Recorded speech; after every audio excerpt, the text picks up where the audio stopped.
ফলটা হারভেস্ট করা হবে। এই দেখেন ডাল সহকারে কিন্তু আমরা ফলটা গাছ থেকে হারভেস্ট করে নিলাম। অনেক সুন্দর কালার। এই দেখেন একদম সম্পূর্ণ হলুদ। তো এইটা যদি বাজারের কিনা মালটার সাথে যদি আমরা যদি রাখি, সেই ক্ষেত্রে কিন্তু কেউ বুঝতেই পারবে না এটা যে আমাদের বাংলাদেশের মাটিতে এত সুন্দর কালারের আসলে মালটা হয়। এটা হচ্ছে মরক্কো।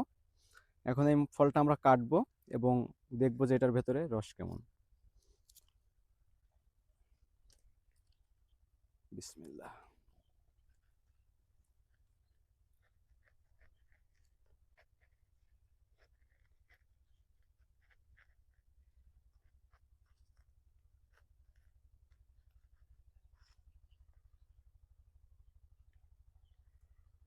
প্রচুর রস আছে মনে হয়।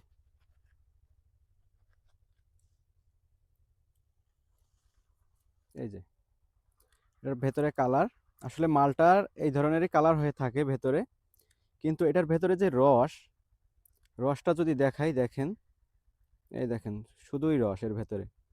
আর এটা ড্রাই হয় না, ঠিক আছে?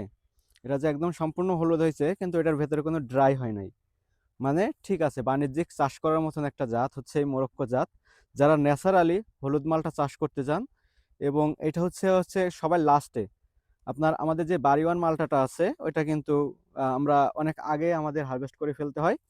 কিন্তু আপনি যদি এই মোরক্কো জাতের মালটাটা চাষ করেন, সেই ক্ষেত্রে কিন্তু এটা সবার লাস্টে আপনারা এটা হারভেস্ট করতে পারবেন, এবং এই মালটাটা কিন্তু আপনারা সবচাইতে বেশি দামে বিক্রি করতে পারবেন। এই জন্য আমাদের বাংলাদেশে যেহেতু এই ধরনের ফলগুলা হচ্ছে, তো আপনারা অবশ্যই এই ফলগুলা চাষ করতে পারেন। বিশেষ করে এই জাতটা কিন্তু অনেক ভালো একটি জাত। এখন এটা হচ্ছে আমরা খেয়ে দেখব। দুলাভাই প্লেটটা দেন, নিয়ে আসেন।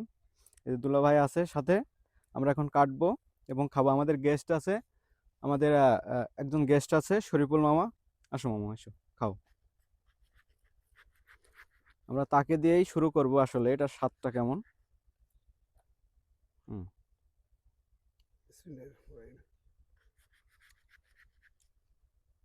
সবচেয়ে বড় কথা হলো যে আমি যেটা শুনছি যে বাহিরের যে মালটাগুলো আসে সেটা ফরমালিন বা বিভিন্ন ইয়ে ব্যবহার করা হয়, সেটা হলুদ করে। কিন্তু হুম। গাছে যে এত সুন্দর মানে হলুদ হয়, এবং এটার যে রস হালকা আমি ইয়ে নিলাম। তবে এখন আমি খেয়ে দেখি একটু আরেকটু। হুম, খেয়ে দেখো, ভালো করে খাও। কেমন প্রচন্ড স্বাদটা কেমন, মিষ্টি, মানে সত্যি কথা বলো। প্রচন্ড মিষ্টি, মানে মিষ্টি। কল্পনা আর সবচেয়ে বড় কথা হলো যে মিষ্টি হ্যাঁ। এবং সাথে ভরপুর আহ, মানে রস। রস না, এটা তো অন্য অন্য ফল দেখা যাচ্ছে হলুদ হলে ড্রাই হয়ে যায়, হ্যাঁ এটা হ্যাঁ। কিন্তু কোনো জায়গায় ড্রাই নাই, এটা কিন্তু একদম ভরপুর রস। এই যে দেখেন, ক্যামেরায় কতটুকু দেখা যাচ্ছে জানি না। এই যে এখানে আমি কাটছি, তো এখানে দেখা যাচ্ছে হলো আপনার